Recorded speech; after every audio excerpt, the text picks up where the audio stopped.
안녕하세요. 관세사 1차 내국소비세법 신용철 세무사입니다. 지금부터 저희가 이제 내국소비세법 강의를 시작을 할 텐데요. 첫 번째 강의로는 이제 부가가치세법을 먼저 시작을 할 거고, 나중에는 이제 부가가치세법 이론이 끝나면 개별소비세법, 그리고 그 이론이 끝나면은 주세법, 이렇게 구성을 하도록 하겠습니다. 우선 저희가 책을 먼저 한번 볼게요. 책을 제 앞 페이지 보시면 1편 부가가치세법이라고 나와 있고요. 거기에 총 6장으로 구성되어 있습니다. 이 6장을 보시면은 1장이 부가가치세법의 총칙, 2장이 과세거래, 3장이 영세율과 면세, 4장이 과세표준과 세액의 계산, 5장이 납세 의무의 확정, 6장이 간이가세와 보칙 이렇게 되어 있습니다. 요게 이제 총 6장으로 구성이 되어 있는데요. 요거는 저희가 부가가치세법을 실제로 보면은 이렇게 총 6장으로 구성되어 있는 것을 알 수 있고, 그대로 저희 책에서는 그거를 구현해 놨다라고 보시면 되겠습니다. 그러면 두 번째 장으로 넘어가시고, 저희가 제3과목 제1장 부가가치세법 총칙부터 시작을 하겠습니다. 제1절 목적 및 정의를 보시면요. 1번에 목적, 법 제1조라고 되어 있죠.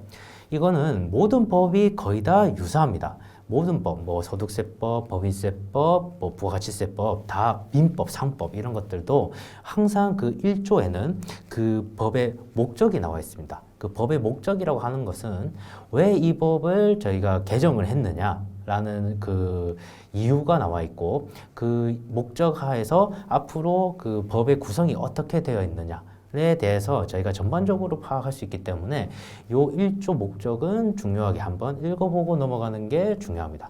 1번을 보시면은 저희 1조에 보시면은 부가가치세법은 부가가치세의 과세 요건 및 절차를 규정함으로써 부가가치세의 공정한 과세, 납세 의무의 적정한 이행의 확보 및 재정 수입의 원활한 조달을 위해 조달하는 것에 이바지함을 목적으로 한다라고 되어 있습니다.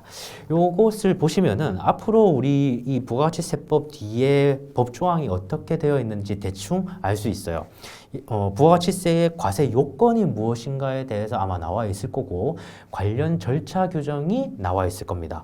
그리고 그것을 통해서 부가가치세를 부과 징수하는 그런 것들이 뒤에 이제 다 나와 있는 것으로 보시면 되고, 그 내용이 이 목적하에 다 포함되어 있다. 이렇게 보시면 되겠습니다. 그러면요, 저희가 이제 시작을 할 텐데, 이 목적에서 봤을 때 가장 중요한 단어 중 하나가 무엇이라고 생각하십니까? 예, 바로 부가가치세, 부가가치. 이 부가가치란 무엇인가? 요게 먼저 선행이 되고, 그 이후에 관련 이제 절차 규정을, 절차나 과세 요건을 알아봐야 되겠죠. 그러면은 과연 부가가치, 거기에 따른 부가가치세는 무엇인가에 대해서는 우리 법에는 관련 용어에 대한 정의가 나와 있지는 않습니다. 그래서 저희가 이 부분에 대해서는 좀 부족하기 때문에 제가 PPT로 해당 부분을 좀 설명을 드리고, 요 부가가치가 뭐고 그 관련 부가가치세가 뭔지를 알아야지만 그에 따르는 각종 그 과세 요건 및 절차가 왜 이렇게 규정이 되어 있는지가 저희가 이해하기 쉽기 때문에 우선 요 부가가치가 뭐냐, 그리고 부가가치세가 뭐냐, 이런 거를 먼저 살펴보도록 하겠습니다. 그래서 부가가치세 1장 총칙인데요. 그럼 과연 부가가치세가 무엇이냐 할 때 부가가치의 개념부터 먼저 알아보셔야 됩니다. 부가가치의 개념은 원래는 법에 나와 있어도 돼요. 근데 법에 나와 있지 않다는 거는 그냥 일반적으로 저희가 통용하고 있는 그런 개념이 같이 준용되고 있다, 그렇게 생각하시면 되거든요. 이렇게 보시면은 부가가치의 개념이 뭔가 생산 과정에서 새로 덧붙인 가치, 혹은 새로운 가치를 창출해서 덧붙였다라고 되어 있죠. 여기 덧붙였다, 덧붙인 가치다, 이렇게 되어 있습니다. 요거는 제가 이제 네이버라든지 시중에 이제 있는 그 네이버 백과사전이라고 그러죠. 거기에서 제가 따온 개념입니다. 네이버 백과사전 개념이에요. 요걸 보시면은 우리 부가가치가 무엇인가를 알 수 있는데, 요 부가가치세가 그럼 부가가치가 과연 무엇이냐를 저희가 그림으로 보면은 다음과 같습니다. 뭔가 생산 과정에서 새로 덧붙였다고 그러죠. 여기 말하는 부가가치도 같은 논리거든요. 더했다. 어떤 가치를 더했다. 이 말인데요. 요거를 좀 그림으로 설명하면 첫 번째가 우리가 당초 무에서 어떤 거 여러 가지 요소를 투입을 해가지고 어떤 것을 생산해냈습니다. 요게 바로 부가가치세예요. 부가가치예요. 아무것도 없을 때 생산 과정에서 새로 덧붙인 어떠한 가치. 요거를 우리는 흔히 부가가치라고 합니다. 그러면요, 요걸 가지고 다음 이제 생산자가 요거를 사겠죠. 요거 이 재화 혹은 용역을 구입해 가지고 요 구입한 거를 가지고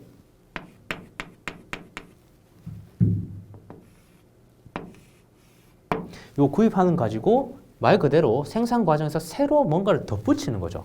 여기에 뭔가를 또 하나 덧붙이는 겁니다. 여러 가지 요소를 투입해 가지고 뭘 하나 덧붙이는 게 요게 또 부가가치라고 하는 거겠죠. 나아가서요, 이 사람이 최종 소비자가 아니고 이 사람이 또 뭘 팔았어요. 이 물건을 그대로 팔았어. 팔았는데 이걸 가지고 누가 또 만들어요.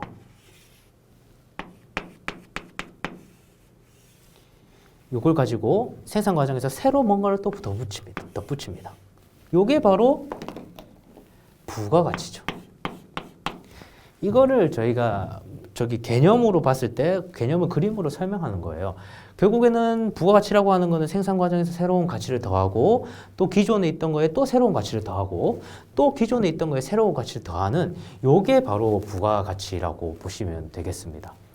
그러면은 저희가 말하는 부가가치세는 말 그대로 요 부가가치에 세금을 붙이는 거를 부가가치세라고 그러겠죠.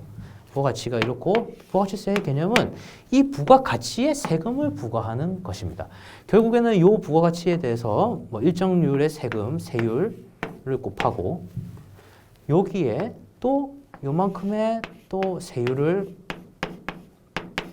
곱하고요. 또 여기에 세율을 곱하는 요게 바로 부가가치세입니다. 요 부가가치세는 요런 구조를 갖고 있는데 요 구조에서 저희가 살펴볼 수 있는 저희가 조금 유념 있게 봐야 할 개념이 몇 가지가 나오는데요. 첫 번째가 이 부가가치세, 우리나라에서 지금 통용되고 있는 이 부가가치세는 다단계 구조를 가지고 있다고 생각하시면 됩니다. 다단계 구조라고 하는 거는 이 부가가치세가 여기에서도 부과되고요. 나아가서 여기에서도 부과되고요. 마지막에 최종 소비자에서도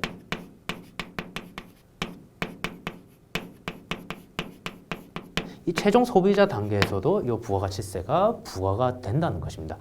물론 이게 하나하나로 이렇게 단계적으로 구성되어 있기 때문에 우리나라 부가가치세는 다단계 구조를 가지고 있다. 이렇게 보시면 되겠고요. 그리고 저희 법에서는 이 부가가치세에 대해서 공급을 받는 자예요. 그러니까 수요자죠. 소비자라고 말씀드리는데 공급을 받는 자로부터 부가가치세는 거래 징수함에 되어 있습니다. 요거는 표현을 한번 살펴볼게요. 저희가 4장을 보시면요.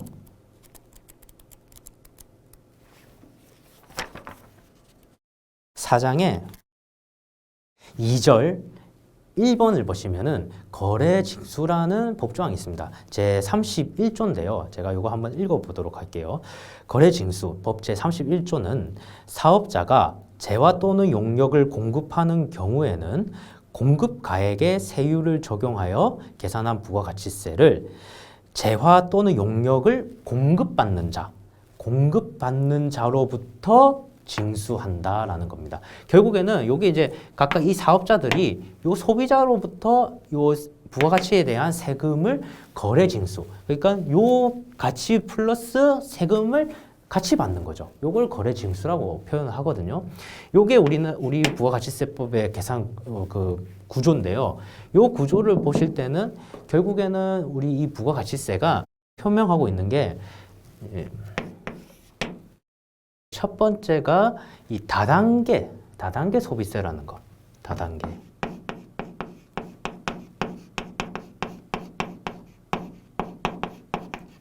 세라는 점이죠. 결국에는 부가가치세가 각각 단계에서 거래 징수가 되어 있다는 점. 요거를 저희가 알 수 있고요. 두 번째는 뭐냐? 두 번째는 결국에는 이게 우리가 부가가치세라고 이야기는 하지만 결국에는 저희가 말하는 거는 일반 소비세하고 동일하다라는 말인데 그게 무슨 말이냐면 여기 보시면요. 여기 이제 그 공급가액이라고 보시면 돼요. 공급가액. 공급가액이라고 하는 거는 결국엔 내가 판매하는 판매 가격을 말하는 거거든요. 이 판매 가격의 10%가 부가가치세고요. 요 말 그대로 여기서도 요 판매 가격의 10%에서 요 부분을 빼주는 요 부분이 이제 부가가치세죠. 결국에는 여기 보시면은 최종 소비자 단계에서 요 앞에서 저희가 했던 이 부가가치세가 다 포함되어 있는 겁니다. 여기에 이런 식으로. 그리고 요게 이런 식으로 포함되어 있죠. 결국에는 최종 소비자의 단계에 이르렀을 때 요 공급가액의 세율을 곱하는 것이 앞에서 다 구성되어 있는 그 부가가치가 다 여기 다 구성이 되어 있죠. 결국에는 최종 소비자들 입장에서는 이 앞서 처음부터 지금까지에 있는 모든 부가가치에 대해서 세금을 납부하는 거고요. 말이 저희가 이제 부가가치세라고 되어 있지만 실질적으로는 최종 소비자 단계에서 이 물건 및 이 재화 및 용역을 사용 소비하는데 저희가 세금을 내고 있다라고 해서 우리는 요거를 부가가치세가 아니고 일반 소비세라고도 불립니다. 일반 소비세. 그래서 저희가 이게 내국 소비세법이라는 것도 이 일반 소비세라는 부가가치세의 그 개념에서 나온 거라고 보시면 되고요.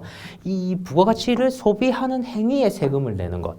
결국 일반 소비세로 불리는 것이 타당하고 우리나라뿐만 아니고 우리나라에서는 이게 이제 1977년도에 부가가치세가 도입되면서 부가가치세라고 이제 명명이 되었는데 다른 나라 가까운 우리 일본에서는 우리와 같은 부가가치세가 있는데 걔네들은 부가가치세라고 하지가 않고 소비세라고 이제 명명한 것처럼 이런 부가가치세는 결국에는 최종 소비 단계에서 부가가치세를 사용 소비하는 데에 세금을 내는다. 이렇게 보시면 되겠습니다.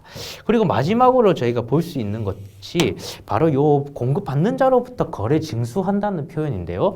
요거는 결국에는 납세 의무자라고 그러죠.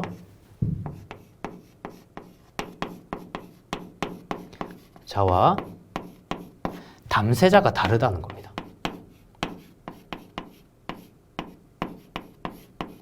그게 무슨 말이냐면 납세 의무자 이 부가가치세를 내야 하는 사람과 실질적으로 부가가치세를 부담하는 자가 다르다는 거죠.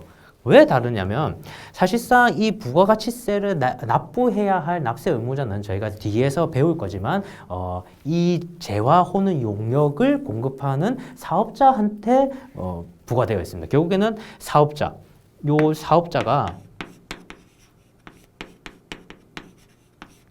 사업자가 해당 부가가치세를 납부해야 될 납세 의무자이기는 하나 그 부가가치를 최종 소비하고 있는 그 소비자로부터 공급받는 자, 즉 소비자로부터 거래 징수하고 있기 때문에 실질적으로 부가가치세는 이 납세 의무자가 내는 것처럼 보이긴 하지만 최종 담세자는 최종 소비자한테 있다라는 점이 요 세 가지 점이 요 우리 부가가치세 개념 그리고 우리가 부가가치세 거래 징수 요런 규정에서 이렇게 도출되는 내용이라고 보시면 되겠습니다. 이렇게 저희가 먼저 부가가치세 개념에 대해서 이제 알아보았는데요. 그러면은 이 부가가치세가 무엇인지 알았어요. 부가가치라는 게 우리가 뭔가 창출해낸 가치를 우리는 부가가치라고 그러고 그 창출해낸 가치에 대해서 세금을 부과하는 것을 부가가치세라고 그러고 우리는 지금 우리 법 구조 하에서는 매 단계마다 그런 부가가치세에 대한 세금을 납부하게 되어 있고 그것을 공급받는 자, 소비자로부터 거래 징수하고 있다. 이렇게 저희가 보시면 되겠습니다. 그러면 저희가 이제 부가가치가 뭐고 부가가치세에 대해서 뭐냐고 이제 앞에서 살펴보았는데 그러면은 이 부가가치를 어떻게 도출하느냐 이 문제가 또 달려 있습니다. 그 문제는 바로 이 문제라고 보시면 되겠는데요. 부가가치가 뭐고 거기에 대한 세금이 뭔지를 알았어요. 그러면은 그럼 부가가치는 어떻게 도출해? 어떻게 계산을 해? 이 문제가 나올 수가 있거든요. 그게 바로 이렇게 두 가지로 구성이 되어 있다고 보시면 됩니다. 이게 가산법하고 공제법이라고 하는데요. 우리가 그림을 다시 한번 볼게요. 이 그림이 지금 이렇게 돼 있어서 잘 안 보이긴 한데 예컨대 가산법이라고 하는 거는요. 요 부가가치세를 이게 얼마냐 구하기 위해서는 요 부가가치세의 를 구하는 방법이 이 두 가지, 가산법, 공제법이 있는데 가산법이라고 하는 것은 요 부가가치를 창출하는데 들어간 구성 요소라는 게 있습니다. 예를 들어 가지고 임금, 지대, 이자, 이윤 이렇게 있는데 어떤 물건을 구입해서 새로운 부가가치를 창출할 때 저희가 투입할 수 있는 각종 요소들이 있거든요. 예컨대 노동력이라든지 아니면 자본이라든지 아니면은 뭐 이 땅, 임대, 땅 같은 경우 이런 경우를 우리가 이렇게 표현하고 있습니다. 그래서 부가가치세를 만들 때 우리가 노동력이 들어가기도 하고 뭐 여기 부동산, 임대 같은 것도 들어가기도 하고 돈을 빌려서 뭐 이자가 들어가기도 하고 이윤이라고 하는 것은 그 사업자의 그런 노하우 등을 이야기를 하는 겁니다. 이런 것들이 잘 버물려졌을 때 새로운 가치를 창출한다. 즉, 요 부가가치는 요런 것들로 이루어져 있다라고 저희가 보고 있고, 요거는 저희 경제학적 요거라고 생각을 하시면 돼요. 결국에는 요 부가가치를 구하려면 요 재화나 용역을 만들 때 임금이 얼마 들어갔고, 관련 지대라고 하는 것은 여기 임대료 얼마 들어갔고, 돈을 얼마나 투입해서 이자가 얼마 들어갔고, 노하우가 얼마나 들어가서 이윤으로 돼 있느냐, 요거를 다 더하는 거예요. 그것을 저희가 가산법, 더하는 방법으로 하는 게 이게 가산법이고, 요게 결국에는 우리가 흔히 이야기하는 부가가치. 이자 요거는 각각 부가가치 창출 요소다라고 보시면 되고요. 거기에 세율을 곱한 것이 부가가치세 납부세액이다라고 하는 게 가산법입니다. 근데 지금 보시다시피 가산법이라고 하는 게 결국에는 임금이 얼마고 지대가 얼마고 이자가 얼마고 이윤이 얼마고, 특히 이 이윤을 구하는 게 어렵죠. 노하우라든지 이윤이 얼마라는 건지 정확하게 사실 계산하기 어렵습니다. 그렇기 때문에 이거는 사실상 쓰는 방법은 아니에요. 뭐 어느 나라에서건 이런 방법을 쓰기가 부가가치세를 정확하게 계산하기가 좀 어려울 뿐더러 구성 요소를 각각으로 계산을 해야 되기 때문에 그런 번거로움이 있어서 이 가산법은 잘 사용하지 않는 방법이다라고 알고 계시면 되고, 그냥 이런 방법이 있다 이렇게 알고 계시면 됩니다. 두 번째가 이제 뭐냐면 바로 공제법인데요. 말 그대로 공제법이라고 하는 것은 요 부가가치를 구하기 위해서 요 전체 금액에 요 우리가 기존에 들어갔던 요 매입된 부분을 뺀 금액을 부가가치로 보는 겁니다. 요 금액이죠. 이게 공제하는 거예요. 결국에는 전체 금액에 우리가 투입된 요 재화를 빼는 거, 그것을 저희가 공제법이라고 하는데요. 사업자가 제공한 재화나 용역의 판매 가격이라고 하는 게 요게 판매 가격이에요. 그러니까 공급가액을 이야기하는데, 공급가액에서 전 단계에서 창출한 요 부가가치를 차감해 주는 겁니다.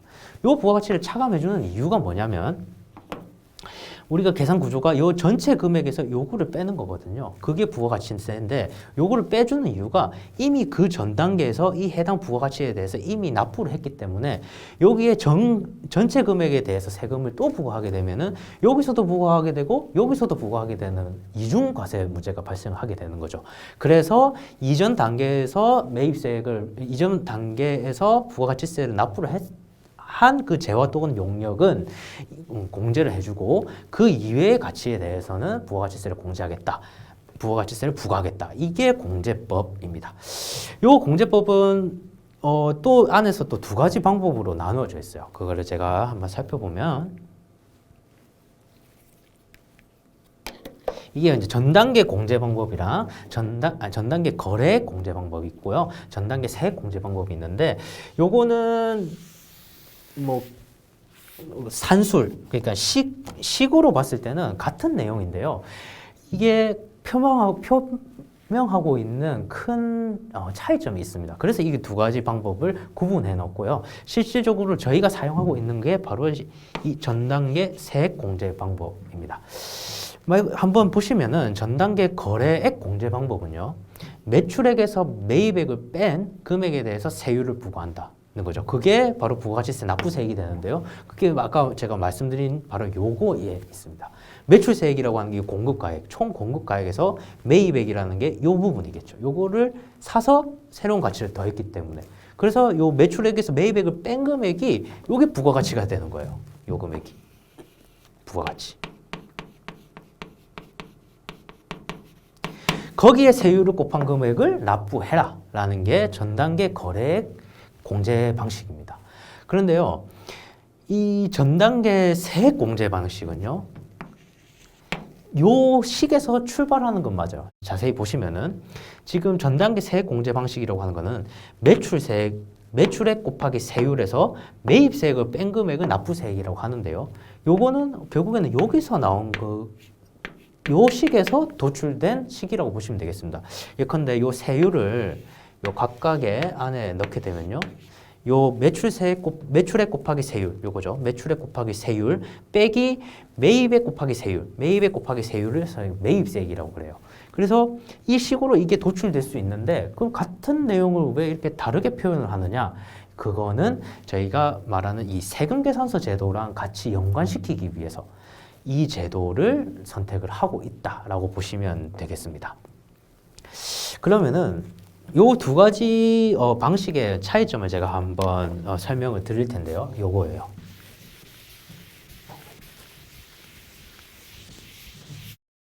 아까 앞서 저희가 식을 봤을 때 전 단계 거래 공제 방법과 전 단계 세액 공제 방법 두 가지는 결국 같은 식에서 출발했지만 운영 방식이 다르다라는 걸 알고 계시면 되고, 두 제도의 차이점은 전 단계 세액 공제 방식은 매출세액과 매입세액을 별도로 관리한다는 점입니다. 거래액 관계, 앞서 우리가 살펴봤듯이 전 단계 거래액 공제 방식은 매출액과 매입액을 동시에 같이 알아야 돼요. 같이 알아서 납부세액을 구하는 건데, 요거는 딱 이렇게 구분이 되어 있을 수 있습니다. 매출액하고 거기 세율 10% 곱한 거, 요거 따로 관리를 할 수 있고요. 그 다음 매입세액을 또 따로 관리할 수 있는 그 장점이 있어요. 그렇기 때문에 우리는 이 전단계 세액 공제 방식을 선택을 하고 있다. 이렇게 알고 계시면 되고요. 결국에는 그러면 중요한 건 뭐냐? 전단계 세액 공제 방식을 우리가 채택하는데 가장 중요한 거는 결국에는 요 매입세액입니다.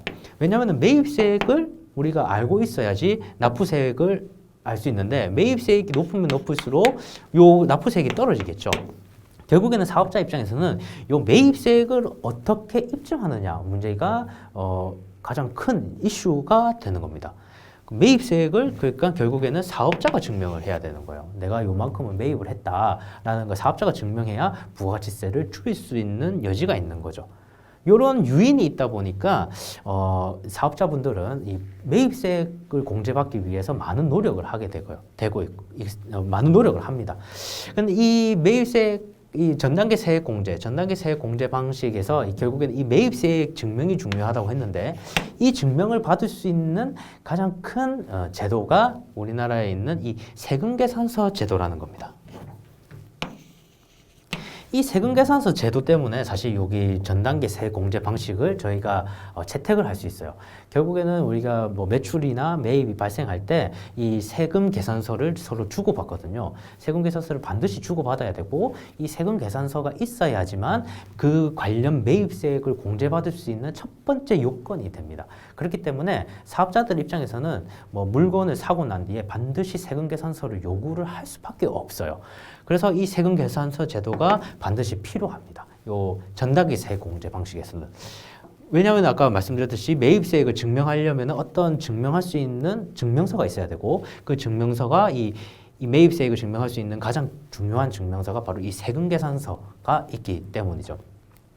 이 세금계산서라고 하는 거는 결국에는 공급하는 자 어떤 재화나 용역을 공급하는 자가 재화와 용역을 공급하고 그 반대급부로 이제 공급받는 자로부터 돈을 받겠죠. 돈을 받으면서 거래 징수를 해야 되기 때문에 그 뭐 재화나 용역의 가치뿐만 아니고 거기에 현행 우리 저 부가가치세법 10%니까 10%의 부가가치세를 더 거래 징수를 하는 겁니다. 그러면서 공급하는 자는 공급받는 자한테 세금 계산서라고 하는 영수증을 발행을 해줘요. 그렇기 때문에 그걸 바탕으로 추후에 사업자들은 매출자들은 부가가치세 매출세금 계산서를 국가에 국가에 이제 신고할 의무가 있고, 나아가서 공급을 받는 자도 똑같이 그런 부가가치 세금 계산서를 국가에 신고해야 할 의무가 있는 겁니다. 이게 상호 감시 기능이 있는 거예요.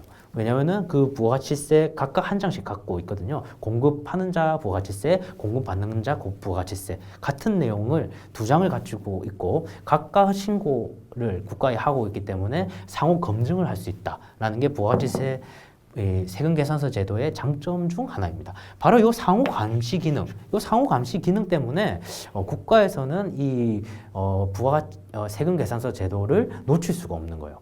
세금 계산서 제도를 끌고 가고 싶고, 끌고 가고 싶고 그거를 통해서 매입세액을 증명하라고 하고 있으니 자연스럽게 국가가 매출 누락이 없는 것을 확인할 수 있는 그런 제도라고 보시면 되겠습니다. 그런데 여기 문제점이 하나 있어요. 문제점이 뭐냐면은 담안에서 보신 바와 같이 세금 계산서 수수가 제대로 이루어지지 못해서 매입세액을 공제받지 못한 경우에는 경제적 의미의 부가가치세와 다를 수가 있다. 이게 무슨 말이냐면 아까 말씀드렸듯이 매입세액을 전단계 세액공제법에서는 이 매입세액을 어떻게 입증하느냐에 따라서 납부세액이 줄어들게 돼 있죠. 결국에는 사업자들은 요거를 계속 입증하려고 할 거예요. 그런데 만약에 입증을 못했어. 세금 계산서를 제대로 받을 수 없는 경우도 발생을 해요.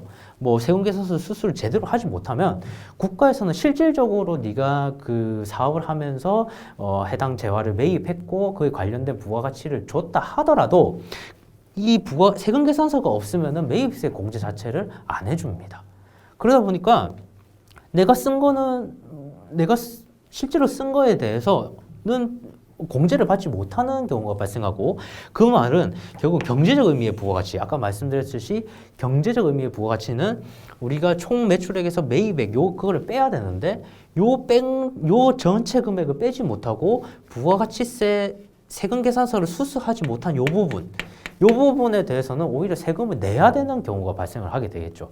그래서 그런 문제점이 있긴 하지만 우리 헌법재판소에서는 이 부가가치세 세금 계산서 수수가 제대로 이루어지지 못해가지고 경제적 의미의 부가가치세와 다를 수 있다는 점도 이 입법 정책적 목적이다. 입법자가 해결해야 할 문제다. 이렇게 보고 있습니다. 결국에는 요 전단계 세공제 방식에서 가장 중요한 것은 이 세금 계산서 제도다 라고 보시면 될 것 같습니다. 그러면요, 제가 지금까지 부가가치가 뭐고, 그 부가가치세는 뭐고, 그 세가 어떻게 부가가치세를 어떻게 계산하는 것까지 알아봤어요. 그리고 마지막으로 하는 게 이 부가가치세제의 유형인데요. 이거는 뭐 크게 중요한 부분은 아닙니다.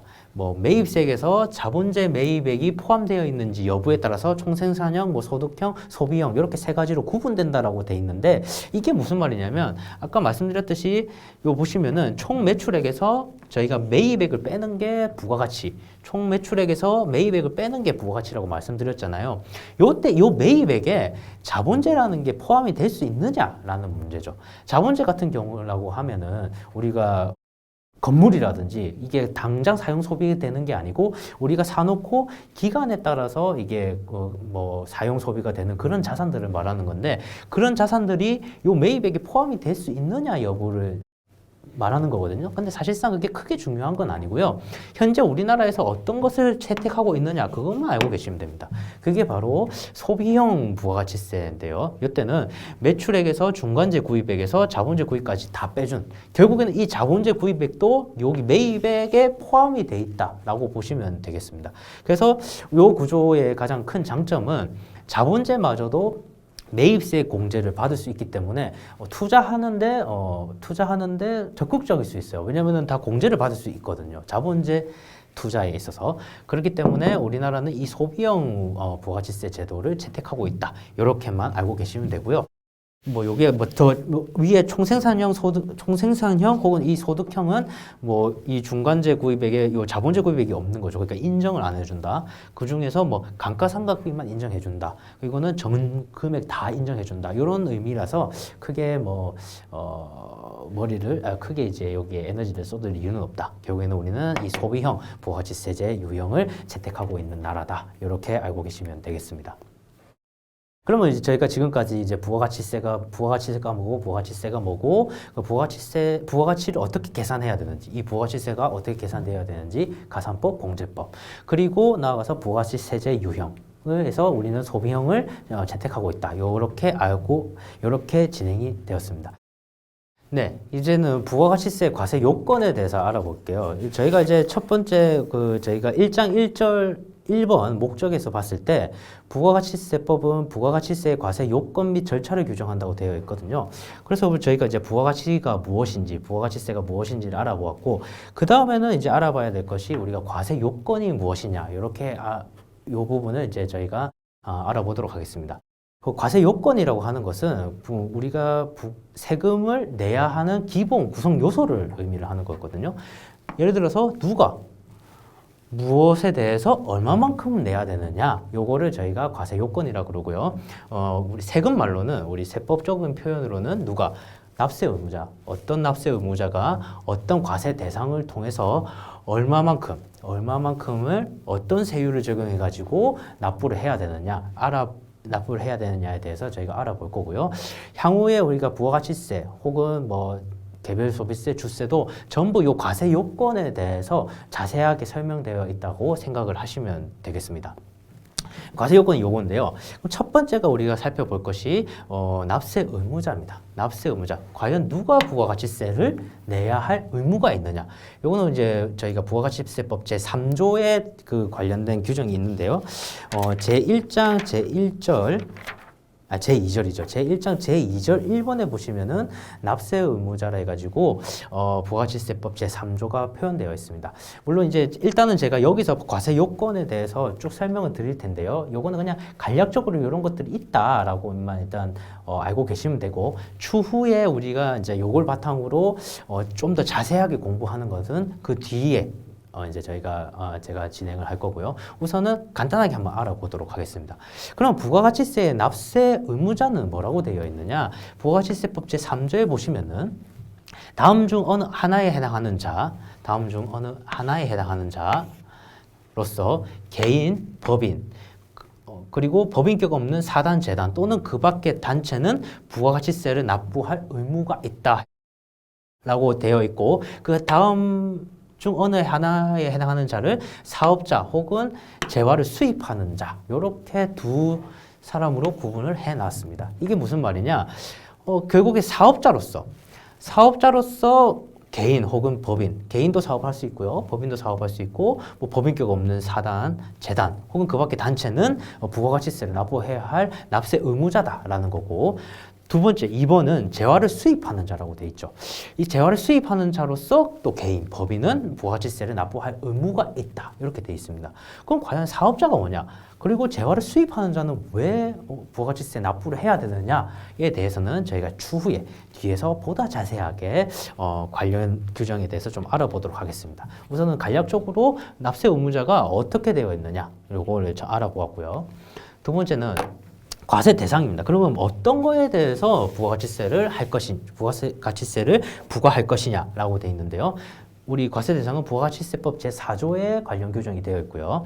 보시면 부가가치세는 다음의 거래에 대해서 과세한다라고 되어 있고, 1번이 사업자가 행하는 재화 또는 용역의 공급이라고 되어 있습니다. 그러면 결국에는 우리가 알아야 될 게, 아까 사업자는 아까 그 납세 의무자 편에서 이제 제대로 알아볼 거고, 그런 사업자가 행하는 재화 또는 용역의 공급에 대해서 이제 알아볼 건데요. 그럼 재화는 또 뭐고, 용역은 또 뭐고, 그리고 이 공급이라는 단어가 뭐냐, 이것도 우리가 뒤에서 다 배울 겁니다. 지금 배우는 거는 이런 그 과세 요건 하에서 우리가 부가가치세 과세 대상, 뭐 과세 납세 의무자 등이 어떻게 표현되어 있는지를 이제 간략적으로 살펴보는 거기 때문에 이렇게 보시면 되고, 2번이 재화의 수입에 대해서도 과세를 한다. 재화의 수입에 대해서 왜 과세를 할까? 이것도 뒤에서 제가 다 알아보도록 하겠습니다. 어쨌든 우리 현행 우리나라 부가가치세법 제4조에 의하면은 그 과세 대상으로 1번은 사업자가 행하는 재화 또는 용역의 공급이라 되어 있고, 2번은 재화의 수입에 대해서 부가가치세를 과세한다. 이렇게 되어 있습니다. 그 다음에 알아볼 게 이 과세 표준인데요. 과세 표준은 그럼 얼마? 그 금액을 얼마냐? 그거를 물어보는 거거든요. 보시면은 우리나라 부가가치세법 제29조에 따르면은 해당 과세기관에 공급한 재화 또는 용역의 공급 가액을 합한 금액으로 한다라고 되어 있죠. 그러면은 과세 기간이 뭐지? 그럼 공급 가액이 뭐지? 이런 것들에 대한 의문점이 생기잖아요. 당연한 겁니다. 그런 것들을 우리가 뒤에서 자세하게 배우는 것이 바로 우리가 이 수업의 목적이자 이제 시험 칠 때 이런 부분을 물어보는 거예요. 그리고 재화의 수입에 대해서 여기서는 이제 과세 대상은 그 사업자가 행하는 재화 또 용역의 공급, 거기에 대해서 그 공급 가액을 합한 금액을 되어 있고, 재화의 수입에 대해서는 여기 재화를 수입하는 거에 대해서 또 부가가치세를 부과를 하니까, 그럼 그 금액은 얼마냐 했을 때 재화의 수입에 대한 부가가치세 과세 표준은 그 재화에 대한 관세의 과세 가격과 관세 등을 합한 금액으로 한다라고 되어 있거든요. 그럼 관세의 과세 가격이 무엇이냐? 관세할 때 이 등에는 무엇이 포함되는 것이냐? 이것도 뒤에서 저희가 다 알아볼 내용이고, 이런 것들이 부가세 과세 표준에 저희 부가가치세법 29조에 규정을 하고 있다. 이렇게 보시면 되겠습니다. 그러면 이제 마지막으로 저희가 아까 봤듯이 누가 내야 되느냐? 그리고 과세 대상이 무엇이냐? 나아가서 과세 표준이 무엇이냐? 그리고 마지막으로 세율이 얼마냐? 그거 이제 봐야 되겠죠. 과세요건 5번에 보시면 세율이 나와 있습니다. 결국에는 우리 부가가치세법 제30조에 의하면 부가가치세율은 10%로 한다. 바로 이 규정 때문에 우리나라는 부가가치세가 다 10%라고 나와 있는 겁니다. 이 10%라고 나와 있는 게 우리 소득세랑 법인세하고 조금 다른데요. 소득세하고 법인세에서는 뭐 세율을 10%로 한다라고 이렇게 딱 해놓고 있지 않고, 소득에 따라서 세율을 다르게 규정하고 있습니다. 특히 소득이 높으면 높을수록 세율이 높은 세율을 적용받을 수 있는 누진세율, 구진세율로 되어 있는 반면에 우리나라 이 부가가치세는 딱 10%로 고정을 해놨어요. 이거는 단일 세율로서 모든 부가가치세는 10%를 적용한다라고 보시면 되겠습니다. 바로 이 규정에 의해서 우리는 10% 세율을 적용하는데요. 영세율 거래라는 게 있어요. 이 영세율 거래에 한해서는 법 30조에도 불구하고 0% 세율로 한다라고 규정되어 있습니다. 이 말은 무엇입니까? 30조에도 불구하고, 요게 30조거든요. 30조에도 불구하고 0%를 적용한다라고 되어 있기 때문에 10%가 아니고 영세율 거래에 대해서는 10%가 아닌 0%를 적용한다라고 이해를 하시면 되고요. 그러면 과연 영세율 거래가 무엇인가에 대해서는 뒤에 저희가 관련 거래 형태라든지 관련 법조항을 저희가 자세하게 알아보도록 하겠습니다. 이렇게 이제 저희가 저희 과세 요건에 대해서 알아보았고요. 첫 번째 강의에서는 이제 부가가치세가 무엇이고, 부가가치가 무엇이고, 부가가치세가 무엇이고, 계산 방법이 뭐고, 뭐 전단계 세액공제법 이런 것들을 저희가 쭉 알아보았고요. 앞으로 이제 다음 강의에서부터는 이 과세 요건을 하나하나 뜯어봐가지고 그 과세 요건에 관련된 법령이라든지 시행령 등을 이제 공부해 보도록 하겠습니다. 오늘 첫 번째 강의는 이렇게 진행하도록 하겠고요. 다음 강의에서 이어서 나가도록 하겠습니다.